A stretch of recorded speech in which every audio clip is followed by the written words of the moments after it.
Mentre a Cafarsetti si annunciano tagli e i dipendenti a loro volta annunciano battaglia, c'è chi esprime preoccupazione per le mosse attuate dal commissario Zappalorto.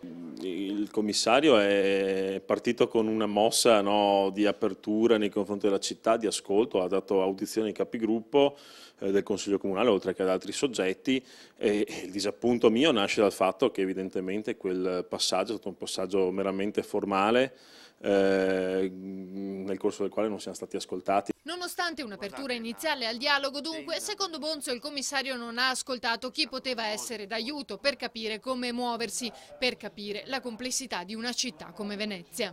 Una città complicata da capire, è una città unica al mondo.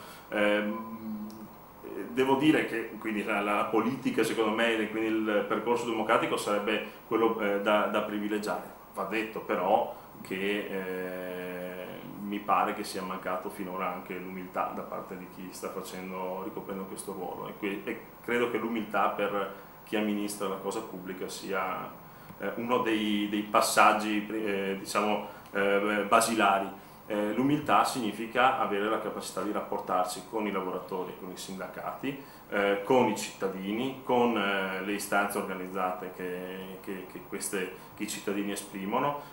Mi pare invece che appunto stia vivendo in maniera molto narcisistica questo suo ruolo il commissario. La soluzione migliore sarebbe quella di scegliere al più presto il proprio sindaco. Adesso se avessimo un governo sano di mente noi dovremmo mandare immediatamente questa città a votare per dare un governo politico alla città, perché è evidente che le scelte di tagli, le scelte anche di operare sul bilancio, di rapportarsi con la politica nazionale dovrebbero essere compiuti dalla politica locale, insomma, e quindi su base democratica.